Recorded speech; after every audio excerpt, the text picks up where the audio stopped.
Having a safe place to learn is a logical objective of all educators, but many students do not always feel safe at school. We should all feel sad knowing that there are students who are afraid to come to school, whether it is due to a global threat, bullying, or harassment. This session will focus on what we as a district are doing to create a safe place to learn for all students.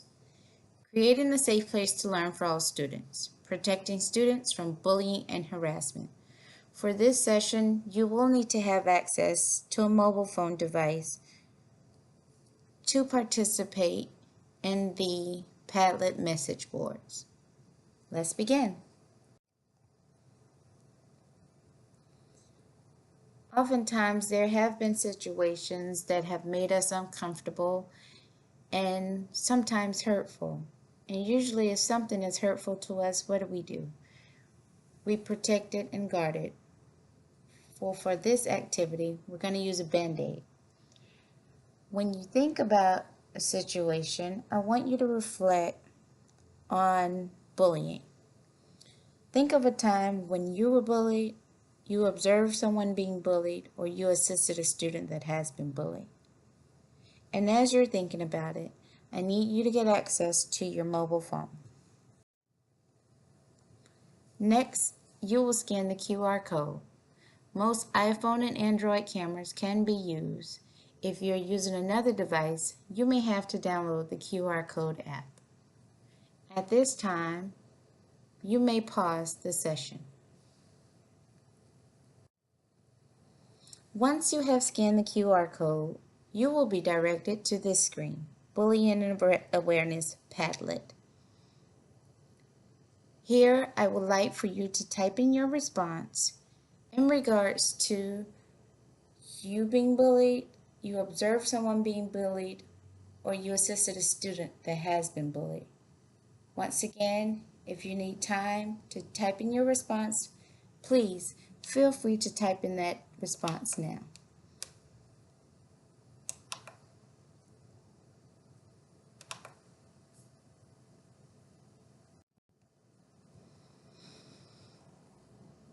Bullying in Title IX. I have provided the definitions for bullying and Title IX for you because they both have some commonalities. In regards to commonalities, the School District of Palm Beach County had a process in place to address the bullying statute, but we had not addressed the Title IX statutes, especially in relations to student-on-student incidents. So this past school years, we combined our efforts to build a training series to increase the understanding of what harassment is and then thoroughly identify the effective steps in investigating and reporting these incidents. That's how we were able to find the commonalities in regards to bullying and Title IX. Training, common understanding. Training types. There were 3 training types that were developed for all employees within the district. The first training was an online training for all employees. The second training was an online training for school-based administrators with a focus on setting school climate and intervention strategies for each school level. The third training, face-to-face training for all school-based administrators on effective investigations and reporting procedures. Once the training for all was conducted, we wanted everyone in the district to have a common understanding, which brought attention to the issues regarding Title IX and bullying, and also we demonstrated ways to address those issues. In addition, we alerted all staff members to the signs of harassment. The online school-based administrators training, the major focus was on school climate, creating an atmosphere of trust and positive relationships between the students and staff, because that is very important. The interventions, each school level, elementary, middle, and high school, created suggestions for appropriate interventions to have a safe place to ensure a safe place to learn for all students. Investigation and reporting. Again, all school-based administrators were required to attend a 2-hour face-to-face training that focused on following the effective investigations, and the process for reporting. Understanding how to identify signs is the first step. As you can see, we have two boxes in regards to changes in behaviors in students on your campus.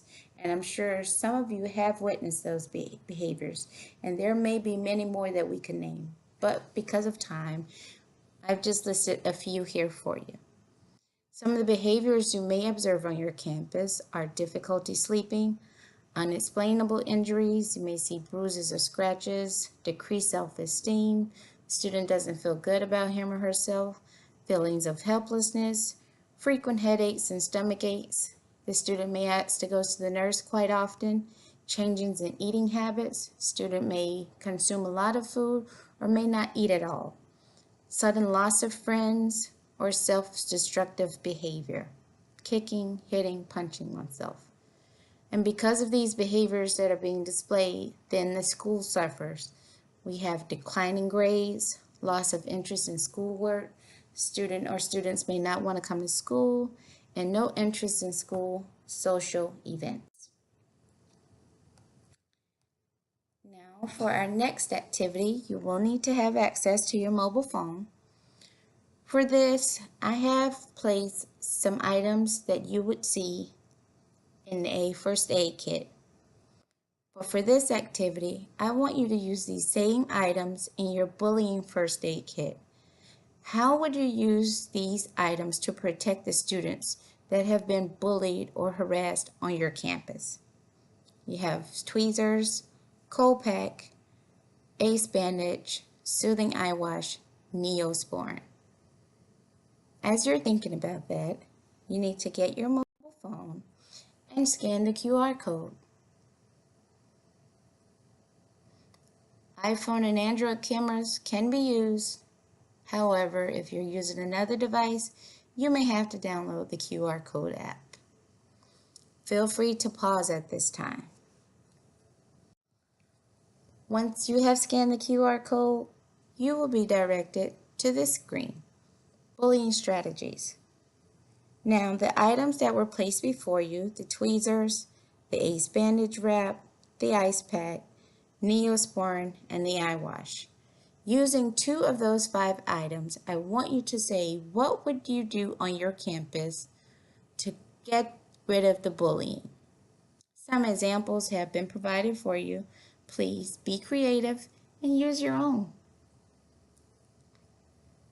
For the tweezers, we would pluck out the negativity. The cold pack, allowing a cooling off period for students. Eye wash, wash out all of the negative behaviors on my school campus. So at this time, feel free to pause. I want you to type your responses onto the message Padlet board.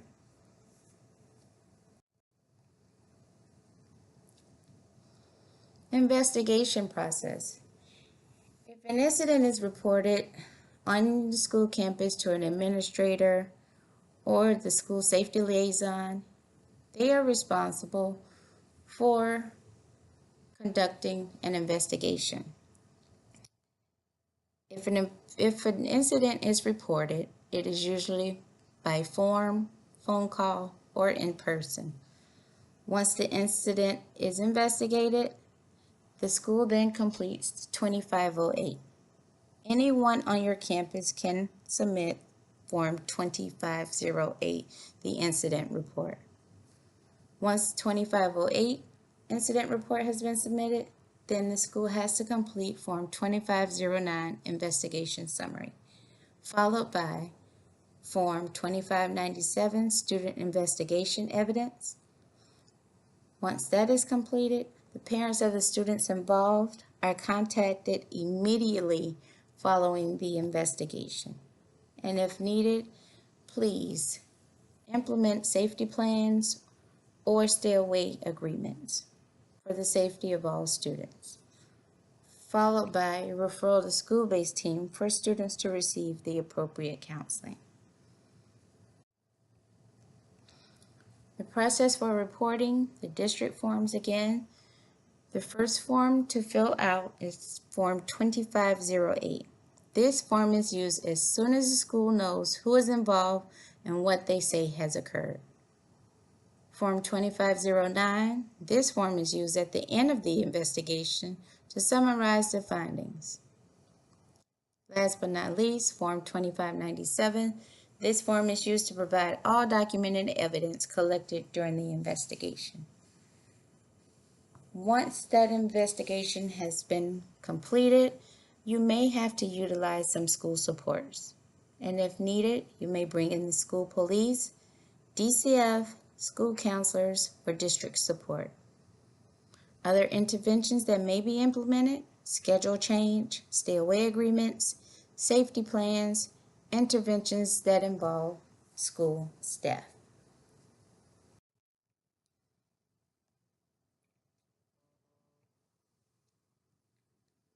Last but not least, our next activity: shielding our students from bullying and harassment. Now that you've placed a Band-Aid on that incident with that student who was bullied, or if you were bullied, you observed someone being bullied, or you assisted a student that has been bullied, it is our responsibility as educators to assure that everyone on campus is safe and has a safe place to learn. So I want you to think back to the original incident you wrote on the message board. Now, I'm going to give you a shield to protect that student. What shield could be put in place to remove that Band-Aid and protect that student? Once you have thought about it, I want you to get your mobile phone device and scan the QR code.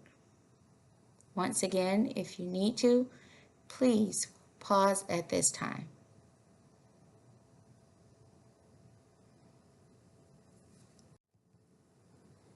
Once you have scanned the QR code, you should be directed to this screen, the protection shield.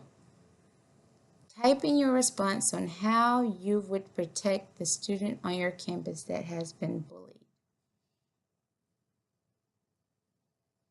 Feel free to pause to type in your response.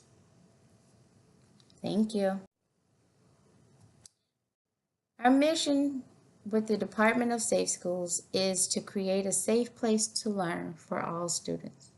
We're asking that you please join us in this mission in making sure that all students have a safe place to learn. If you have any questions regarding bullying or Title IX, you can contact Diane Wyatt, Manager of Safe Schools, or myself, Dr. April Bullard. Thank you.